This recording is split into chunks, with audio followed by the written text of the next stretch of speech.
Hello, friends, and welcome back to Dare Me to Prosper. My name is Avery, and I'm your host. And today we're talking about the energetic cost of being the strong one. We're just going to dive straight into it today. No fluff. But this has been on my mind, and it's something that I think a lot of people can relate to. Because ironically, I've talked to a lot of people lately and have honestly just been reflecting on my own patterns and my own childhood and just looking back on things as I continue to heal and do internal work now.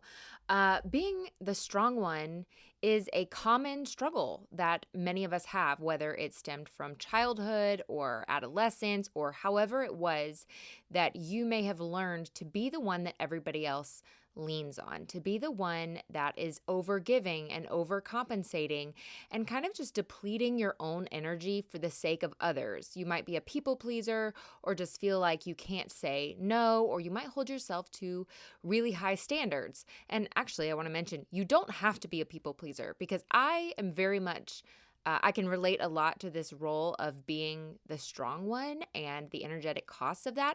However, I'm not a people pleaser. I don't tend to say yes to things that I don't want to just to make others feel better. However, because there's a nuance here, I often feel responsible for things that I feel like need to be done. It's not that I will always say yes to other people, but I tend to hold a very high standard for myself in terms of like, I have to get everything done. I have to take care of this. I have to fix this. It all falls on me. And if I don't get all of this done, then I'm somehow failing. And I'm used to other people leaning on me a lot, specifically people that have been close to me, or other people just assuming like, oh, Avery's got it. Like, she doesn't need any help, because that's been my pattern throughout my life. So there's nuance there. You don't have to be a people pleaser, but a lot of times that does go hand in hand with this struggle. And so many of us who other people might look at and think that we're really strong or we're really reliable. But what's happening is maybe you are strong and you are reliable, but you also carry a hidden energetic burden that other people rarely can see or acknowledge. So being the strong one comes with these invisible costs that impact your emotional health, your mental health, and your physical health. Meanwhile, other people don't really know that's going on because you're used to just showing up and getting it done and being the one that other people can lean on. And eventually that just becomes something that you're so used to because you've always lived that way. You've always done things that way. Sometimes you won't even realize you're doing it. All you notice is, why am I so stressed? Why am I so tired? Why am I so depleted? But you're just so used to being in this habit pattern that you don't necessarily recognize when it's time to pull back or when it's time to set a boundary or that you are doing this at all.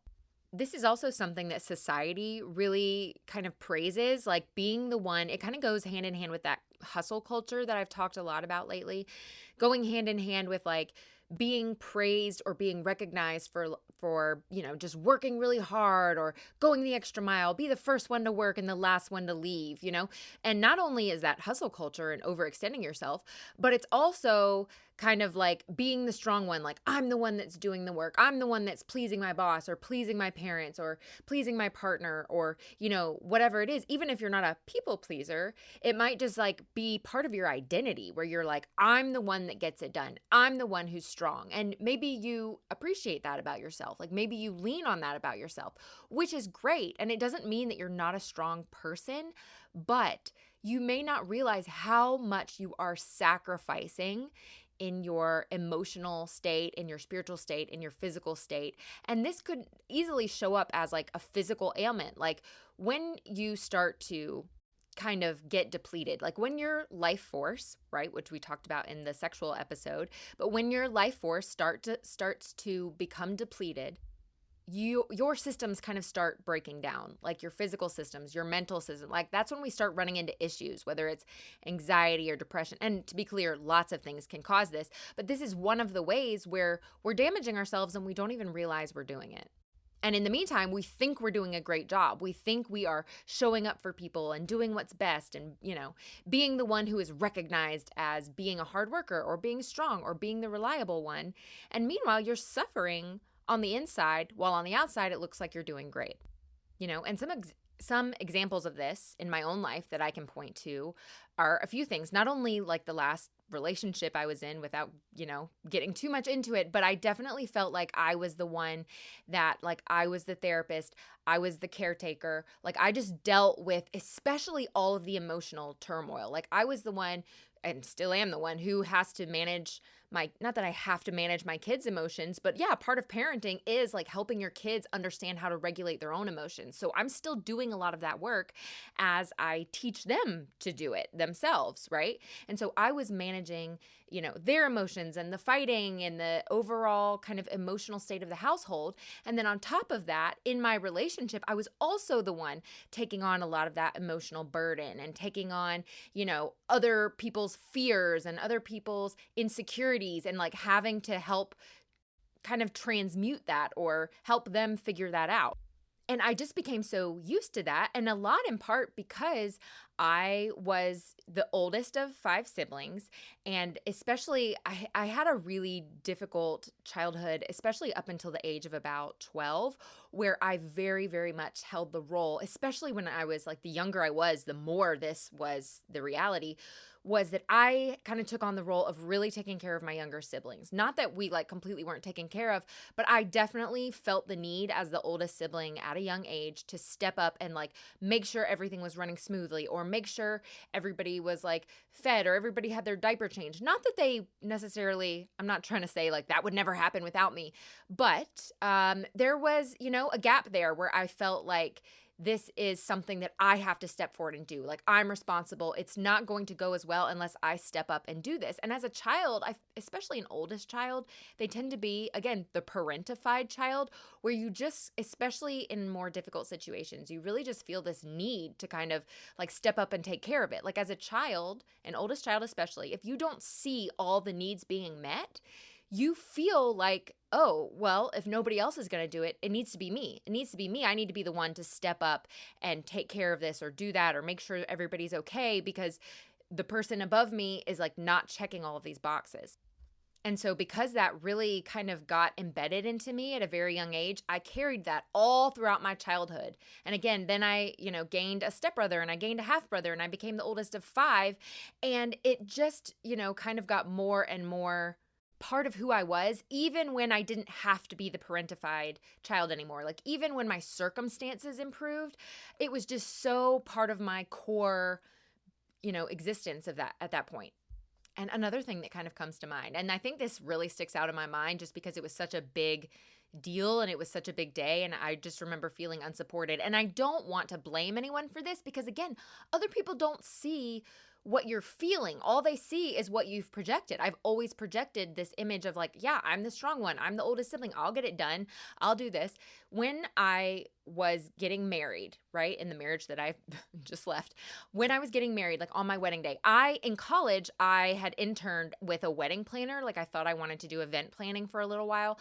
And so I had done wedding planning and event planning, and I had worked in that field a little bit. I was still, in college because I got married right after I graduated, but I had done a lot of that. And so when it came to my own wedding, a lot of people did not take as much initiative to kind of support me or step up in the planning process. Not my future husband, not family. Like they certainly helped and they helped fund the wedding and they helped do certain small things. But I felt very much like all of this is on me. And I actually think a lot of brides feel that way. But I just felt like I was so overwhelmed and I was so just like, I felt like I was drowning. And then especially the closer and closer we got to the day, I just felt like I couldn't even enjoy the process or like leading up to the process because it was so just overwhelming. And I just remember thinking, everybody thinks that I have this because I worked in the wedding planning field, but that doesn't mean I can carry all of this by myself. Like I need help. And I don't think I necessarily knew to ask for that, or I didn't want to ask. I don't really remember, but I probably could have done more to ask for more help. I don't think everybody around me necessarily knew that, but that's just one example of a time where it was like, I was aware that I was carrying everything and I was being the strong one. And I was even aware of why other people thought that. but it didn't resolve the fact that like this was a tendency I had built up my entire life. And then here it was playing out in my real life. And that was maybe the first time I kind of realized, oh, other people see me this way because this is my pattern. And therefore, when I actually need help and support, nobody really steps in because nobody really sees what's been happening on the inside all of these years. Everybody has just seen what I felt like I had to do. Nobody is seeing how exhausted and overspent and depleted I am on the inside. And again, if this is you, if you can relate to this kind of role, when you are constantly giving to people, whether it's emotionally or physically or just showing up for people, being the one who always answers the phone, being the one who always says yes to what other people need, like being the one who's always the comforter and always, just trying to help in any which way, this really depletes your life force. And when your life force is depleted, when your emotional body, your spiritual body is depleted, that makes it really difficult to access your own intuition, your own creativity, and take your own aligned action because your energy is so outward focused. Whether you want it to be or not, your energy is so focused on other people, and it kind of keeps you on high alert. Like your nervous system is kind of like, okay, who's going to ask me for help next? This is super common if you're a parent, you know how this feels. It's like, who's going to ask me for help next? Who needs something? You're used to, especially if you have more than one kid, you're used to being asked a question literally every 30 seconds. This is a total sidetrack, but I remember hearing, I think I saw this on like TikTok or something where somebody did a study on how much kids say mom or like come to mom with a question. And the results said it was like, I don't remember, it was like 30 times every 3 minutes, or it was something ridiculous. I don't remember the exact numbers, but it was insane. It was like every 30 seconds, somebody asks you a question, which keeps your nervous system so overstimulated because your brain, it's like every time you're trying to focus on something, you get interrupted. And imagine being at work, if you don't have kids or you just like whatever, imagine being at work and then like somebody coming over to you every 30 seconds to ask you something. Like that gets really frustrating and it makes your nervous system spike and you feel like you can't relax. It's kind of like that, even if it's not kids. When other people are constantly coming to you, your body learns to be like, okay, who's going to do it next? Like I have to be ready to give. I have to be ready to deplete and overcompensate. And that keeps you in a state of just like chronic stress. And when your energy is scattered, when your energy is overextended, it creates a low vibrational state, right? You can't be in a high vibrational state when you're stressed out. And when your energy is scattered, you're in that low vibrational state, it makes it really hard to manifest. It makes it really hard to move forward energetically, to stay in alignment, to just feel good in your body day to day. And then not only you, but it's going to show up in your relationships. If you have relationships with people, it goes one of two ways, right? You might have relationships with people where they don't understand your boundaries and they are like in my relationship when I was talking about like maybe somebody else is so wired to be like codependent or wired to be, just lean on other people, or they don't know how to, self-soothe, or they don't know how to manage their emotions, or they just feel like they always need external validation. And so they come to you because they're used to you, being that in their life. That creates first of all, like a bad dynamic between you and this other person because there's this like codependency thing happening. And not only that, but you're going to start to build resentment as the overgiver, as the caretaker, as the strong one. You are going to start feeling resentment, whether it's kind of subconscious and you just find that you don't really want to spend time with them, or you don't want to answer their calls, or you don't want to, because you're not setting boundaries and they don't understand what's happening, or they don't understand the boundaries and they're used to being codependent. That's just a recipe for a really bad relationship, no matter what type of relationship it is.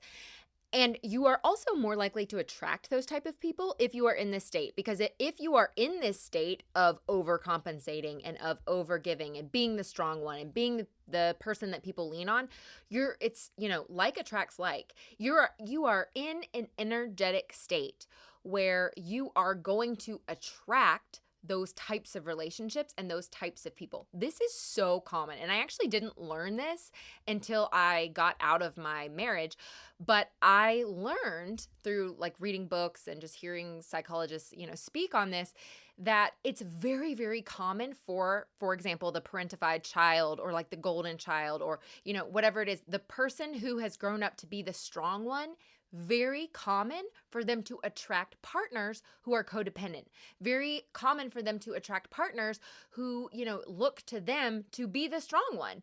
And they attract those people not only because of an energetic frequency, but also because they're so used to that pattern, you don't even realize it's happening. Like I grew up being the strong one for all of my siblings or even sometimes my parents or whatever, like the one that you could count on, the one who you could ask to do the stuff, right? Super common. I even catch myself doing this with my oldest daughter where I'm like, hey, you'll get this done the fastest. I know that I can count on you to do this thing best because you're the oldest. I need you to do this. And I will end up asking her to do more tasks than her siblings, which is totally not fair. And I try to catch myself doing that and be like, oh, I need to make sure I'm even, evenly dividing kind of what I'm doing. And I'm not just relying on my oldest because she's the most capable.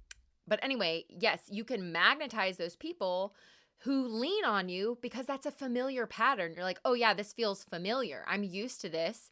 And so as that relationship starts to take off, you don't necessarily flag it. You don't red flag their codependent behavior because you're like, well, yeah, of course I'm doing this. I'm used to this. But then what happens, just like all your previous relationships, you begin to feel taken advantage of. You begin to feel resentful. You begin to feel unseen, like nobody sees your needs. Nobody knows what is going through your mind. Nobody is there to help you with your emotions or for you to lean on because you're that person and you're used to it and other people are used to it. And the very first step in correcting this behavior is just noticing that you are this person. Just being aware. Like I said with like my wedding where I kind of had this moment of like, oh, everybody thinks that I can just take care of it because I'm familiar with these tasks. I'm familiar with this role. Therefore, I can just take on everything. And that was kind of a wake-up call. And I think I would have gotten there anyway relationally, but it was kind of a wake-up call in that moment to be like, oh, I understand how this happened. And I don't always want to be seen this way. And so just recognize, because this is a habit at this point, right? You grew up in this or you've established this as a habit, and it's going to take work for you to constantly recognize that pattern because you might be doing it on autopilot at this point. So you're going to have to recognize the pattern, which means you're going to have to be looking out for the pattern. You're going to have to be watching out for places where you feel depleted or you feel taken advantage of or you feel unseen, or maybe you just feel bad around someone and you don't know why. Whatever it is, you need to be aware of like, oh, hang on, this is what's happening. I'm overgiving in this situation. I really want to set a boundary, but maybe I didn't set a boundary. Or this person is always, coming to me, and now I'm recognizing that this is what's happening here. They're a little bit codependent. And again, I was just talking to somebody about this the other day. Something that comes up a lot for people, especially if you're one of the people pleasers who also struggles with being the strong one, you really deal with a lot of guilt and shame that shows up when you try to step out of this pattern. So you might feel guilty. You might feel like you're letting somebody down because, again, you've been conditioned to believe that you're responsible for everybody else's emotional experience. And that's very valid because if you've had someone that's codependent on you, all of a sudden, when you draw a boundary, they're going to look at you and be like, wait, what? Why are you being mean to me? Or why are you not helping me? Especially people that are emotionally immature, which this tends to be a common dynamic. If they are emotionally immature and they don't realize how codependent they are, they're going to flag it like, well, wait a minute, why are you backing off? Or why are you not supporting me?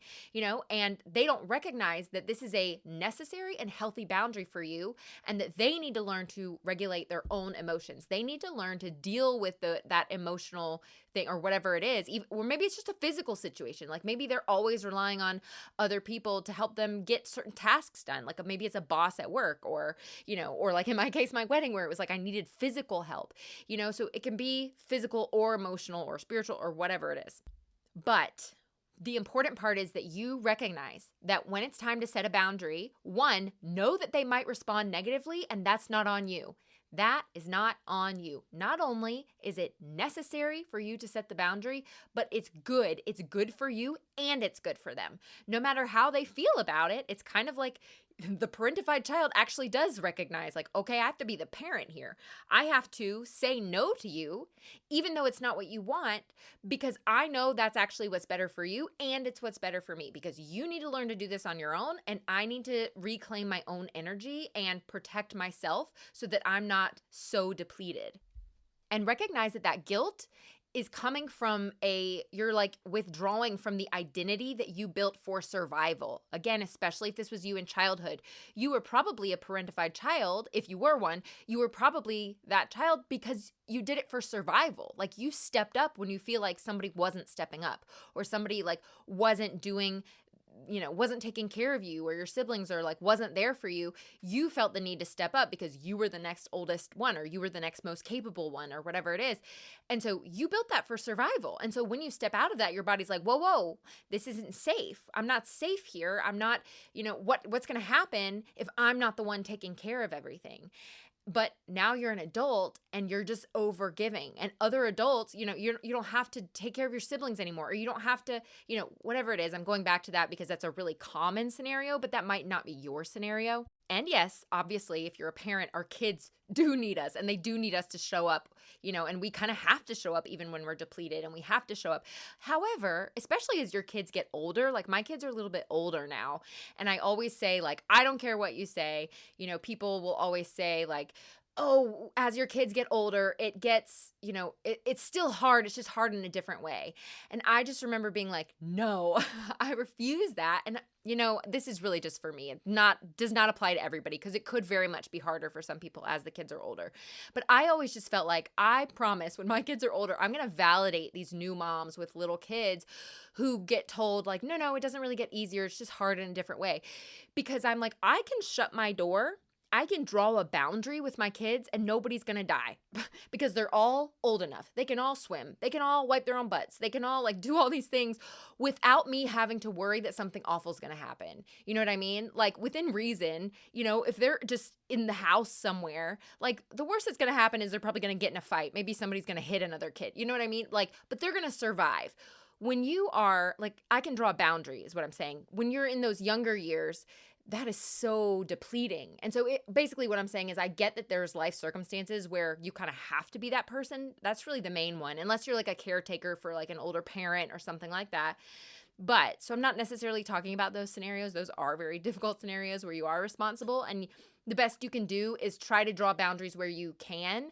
Like try to take time for yourself, like try to rest if your kids are older, or if it's a parent or whatever it is, like try to make sure you do protect yourself in some way, shape, or form.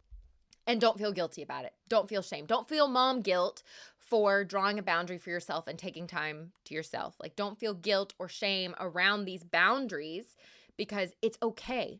Not only is it okay, it's necessary. And remember that this also benefits the other person, because if somebody is codependent on you and they are coming to you, that is not good for them. Remember that.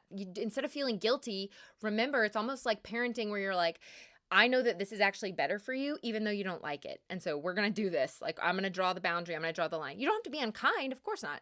You can be like, I really want to help you with this, but I am so depleted right now. I need some rest. Or unfortunately, I'm just not available for that. Or maybe it just means not picking up the phone or not texting somebody back. And that's okay. You can be the friend that doesn't text back for a while or doesn't call back for a while if you're overwhelmed. Like, there's no shame in that. And actually, that leads me into the next step here. Once you realize you need to like draw the boundaries, the next step, and the thing that is also really hard for people who have this tendency, is feeling guilty for asking for help. Because again, you're so used to being the helper and being the giver that when somebody else wants to help you, I was literally just talking to a client about this the other day. When somebody wants to help you, you feel like a burden. You feel guilty because you're like, no, I don't want to put you out, because you're so depleted. You know what it's like. You know what it's like to be overcompensating and to overuse. But if you are this person, you're not going to be the one who's overcompensating. You're not going to be the one, you are the one that's overcompensating. You're not going to be the one who's codependent on somebody else. When somebody else wants to help you, or when somebody else steps up, your immediate response might feel like, no, like you feel guilty, you feel shame, you feel like I don't want to be a burden. I don't want you to go out of your way for me, because you do that so much. It's difficult and you don't want to be that person to somebody else. However, You need to trust that people who offer to help you actually want to help.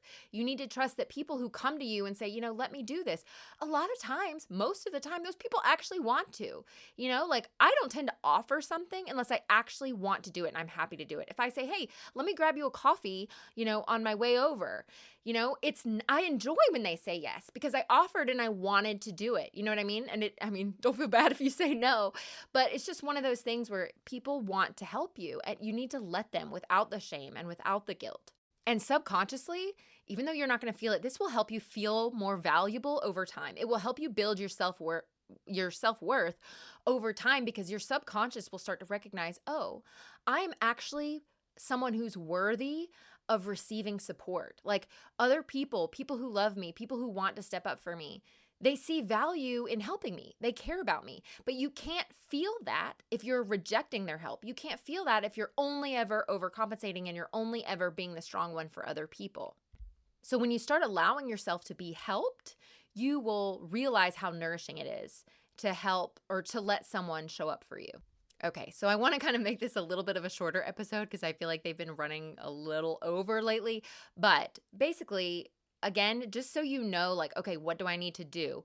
What you need to do is first recognize that it's happening, recognize that it's good for both you and the other people or person, and then understand when it's time to set a boundary. Like and again, you can do it kindly. You don't have to feel shame or guilt to be like, hey, I can't do that today. Oh, I'm so sorry. I'd love to do that another time. You don't have to say that either. Maybe you do, maybe you don't, but I'm sorry, I just can't help today. Or, oh, I really need to rest. Or, if it's a text or a phone call, again, you don't have to answer. Prioritize your personal needs. Prioritize rest. Prioritize your mental health. Prioritize taking time to yourself, especially if you're an introvert. Don't underestimate that. Make sure you are getting restorative time to yourself to enjoy things. Like go and read a book, go and lie down, go and binge a TV show, go and, shop or whatever feels good to you that feels replenishing to you. Take time to do that with no guilt, with no shame. In the last episode, we talked so much about how we're conditioned for hustle culture and how that energy is shifting into a type of work and a type of existing where you realize you don't need to overwork, you don't need to hustle, you don't need to burn out in order to receive. You will receive abundance, you will receive alignment and opportunities, not based on how hard you're working, but based on how calm your nervous system is and how authentic you are. And it's a really, really, really big shift that we are moving into. And so this is just another example of that. Like, take care of yourself. Don't overgive. So it's not simply about saying no, but it's also about intentionally restoring your energetic sovereignty. You're calling your energy back to yourself. You are reclaiming your energetic space. You're setting a boundary, both a physical and an emotional and a spiritual boundary around yourself so that your energy can stay with you. You cannot, just like you're pouring out a cup of water, a little bit, you're going to be left with an empty cup very soon. Your energy's the same way. If you just pour out and pour out and pour out and you're never replenishing and you're never filling the cup back up, you're going to feel like empty all the time. You're going to feel depleted all the time. Restore your energetic sovereignty so that your life reflects your priorities, so that your life reflects you taking care of yourself. So your life reflects you with a full cup. It doesn't mean we're being greedy or selfish. It means we are taking care of ourselves just like you've taken care of everybody else by being the strong one. So again, drawing the boundaries and then meditation, energy clearing, journaling, any kind of regulating, resting, recalibrating your nervous system, all of that will help really reinstate that sovereign energy as well. Okay, I am going to wrap it up here. I hope that you enjoyed this episode. Please don't forget to leave a review. Just a reminder, I do an extra Patreon episode every single week. I do 4 extra episodes per month, and you can have access to that for just $5 a month, and that is linked always in the description. I also have group coaching meetings. You don't have to show up live. You can always just watch the recording, but I have group teaching meetings where we get together and we talk about different topics or topic requests, in a way that's just more one-to-one and it's more like personal or it's more small group and we can actually talk about things that we're going through, and that tier, that membership also comes with other benefits. Like you also get the extra episodes and there's a psychic reading and all of that. So if that sounds like something you would benefit from, again, the link is in the description. I would love to connect with you. You can always email me at daremetoprosper@gmail.com. And I will see you guys in the next episode. Bye.